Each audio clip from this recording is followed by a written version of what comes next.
The Seattle Seahawks play in the NFL's loudest stadium. How do you handle the crowd noise in Seattle? You don't talk. It's like being at the end of a runway. You live near this stadium, you are sleepless in Seattle. The Seahawks also have the NFL's loudest player. Kaepernick's going to air it out deep, and it's going to be picked off at the 50-yard line by Richard Sherman. Trash-talking cornerback Richard Sherman. And Sherman was dancing with the Seagulls after that interception. I thought this was a matchup. Mismatch. Every now and then on the field, I'll say a little bit here, a little bit there. Get your weak off the field. Get your weak off the field. Get your weak off the field. Everybody sees it as trash talk. No, he's arrogant. You suck. You wanted this noise. You wanted this noise. Well, I wouldn't necessarily call it trash talk. I'd call it more responding, because that's pretty much what I do. 88 talked all that noise. Now he's complaining. Sherman responds a lot. He's dubbed the NFL draft a sham, been sucker punched on national television. At the end of this game, Richard Sherman of the Seahawks and Trent Williams of the Redskins got into it. And gone after the NFL's biggest star on Twitter. Brady lays it out over the top, and it's intercepted. Ball is picked off by Richard Sherman. Seahawks corner Richard Sherman said this about Tom Brady on Twitter after the game, quote, "He told me and Earl to see him after the game when they win. I found him after."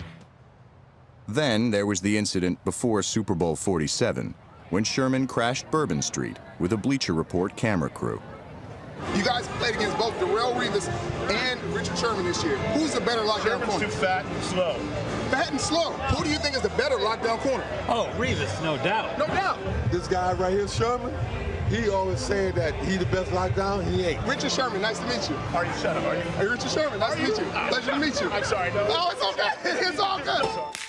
It's easy to just say, Darrelle Revis, he's the best corner. I don't even have to look at anything to know that. I remember I tweeted something like, this year's stats were looking like his career stats. Everybody's like, oh, you're not as good as him, you're not as good as him, you're not as good as him. But they can never give me any numbers to support that evidence, any numbers to contradict what I've said.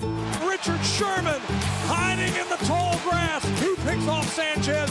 They don't want to do any homework. They don't want to study. That would take some humbling.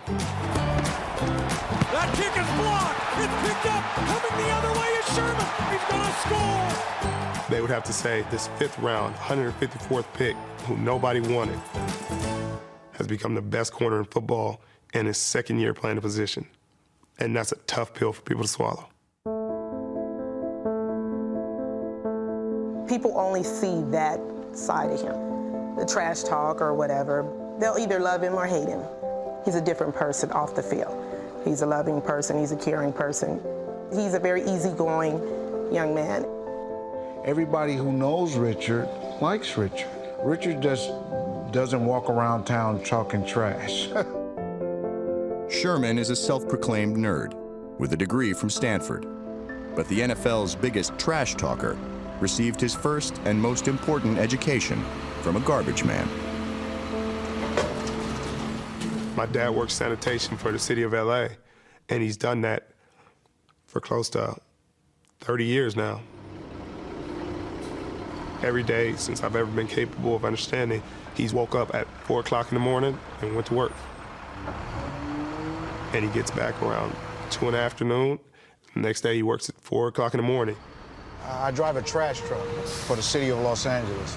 It's a job that I don't too much like, but I've done it all my life, so, and, it was to provide for my family. The only goal that I had for my son was education, to make sure that he got more education than I got, and to make sure that he was in a better position than I was. He works every holiday because he gets overtime. This year, he had to leave on Christmas, right after we opened presents and everything, to go back to LA because he had work in the morning. I sent them to Cancun for their anniversary, and they had to come back early so he can go to work. That kind of hard work and that kind of work ethic, that kind of blue-collar mentality is kind of what got me to where I am. Hustle. Sherman grew up alongside his older brother Branton on the streets of Compton, where gang violence was part of everyday life. Right now, we're at what used to be our house. When we lived here, it was green, though. So it's a little bit different now. Used to have bums come in the house and, you know, take some of the leftover food from the night before. We had bums that would halfway, like, babysit us. They were basically watching us sometimes. I mean, because my mom and dad had to work all day. Out here on New Year's to celebrate, it's not only fireworks in the air. They shoot guns. It's fireworks. It's fireworks, real guns. That's just normal life. I mean, you don't know any other way. You don't know that that's as dangerous as it gets, you know, hearing gunshots, but it's where you're from, it's what you are, and so you can't pick where you're from. My kids grew up in the area of Watts. I really wasn't afraid of anything. Never a time where gangs really, like, you know, caused problems with either one of my kids because they knew us. They respected us. In the inner city, it's not the smallest place in the world, but it's also not the biggest. My mom, she's always involved, whether it's she's the team mom for our football team, she's at our school baking stuff. She's involved in every facet of our life, and it created such a family atmosphere. Everybody wanted to protect the family. People who didn't really know us that well, even though they weren't doing the most reputable things, they didn't want to see her kids fail. Most of the time when we went out and messed with those guys, they'd have so much respect for my mother and father that they'd be like, hey, I mean, what are you doing out here, boy? Go home. Like, I know your mom and dad, like, this isn't your lifestyle. Like, they were guardian angels or something like, hey, get away from here, you know, because you could be on this same corner when the guys come through and shoot this corner up. One of his, you know, best friends who was killed Richard's first year at Stanford, he just happened to be in the wrong place at the wrong time. The kid just came over to visit and, you know, he ended up getting shot. That was one of his best buddies, Scooby. Richard kept him with him everywhere he went. I think it just taught him a lot of life lessons.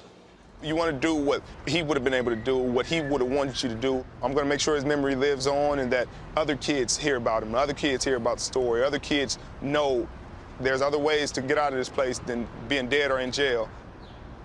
We weren't the richest people in the world, and we're incredibly wealthy in a lot of other areas. We knew the right from wrong, and we knew it was a very strict line from right from wrong. When I went off to college, people always thought, you know, they didn't know what to think of me, trying to figure out how I got to Stanford from, you know, such a bad place. Exactly. Everybody keeps saying, like, it's an oxymoron. It's like, you're a moron if you think it's an oxymoron. The stereotypes you get from seeing TV or seeing these movies, most people don't know anything about Compton. There's some incredible people that come out of Compton, incredible people still in Compton, still in Watts. And people just use the stereotypes to shape their mind in a certain way and judge people, and I think it's awful to judge people. As much as Sherman loathes stereotypes, he can't help playing into them. The frontman for Seattle's Legion of Boom secondary keeps playing at an ear-splitting volume. Richard Sherman steps in front, picks it off.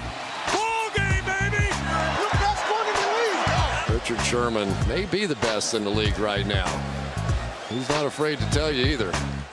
Over the last 2 years, Sherman has intercepted more passes than any player in football. In 2012, he was named All-Pro, but his peers did not send him to the Pro Bowl. Apparently, I just rub people the wrong way. I may not ever make a Pro Bowl the way I play the game. You know, I play hard.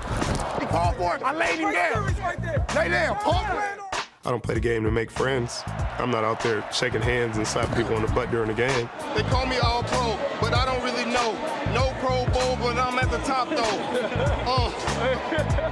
The people that vote are the players, and when you're getting rubbed the wrong way, you don't want to vote for a guy. They vote for their friends. Richard Sherman will never top the popularity charts. But when you cut through the noise, he's got plenty to shout about.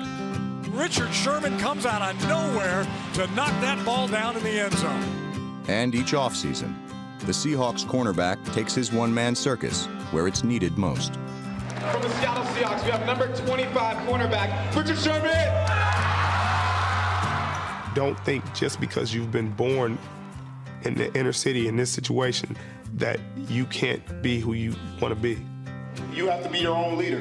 You can't follow people and then get mad when at the end of the day, when you're somewhere you shouldn't be. I made it. to graduate from college, to play in the NFL, you can too. You can be whatever you really want to be. People think the best feelings in the world are when you score a touchdown in front of millions of people. That's not the best feeling for me. In my opinion, the best feeling is when you help somebody who has nothing. Some kids are orphaned, and they're like, how do you do it when you don't have parents? When you don't have a support system? How do you do it when your dad's a gang member or your mom's addicted to drugs? I tell them where there is a will, there is a way. You keep my number, you call me. I'll find out a way for you to get it done.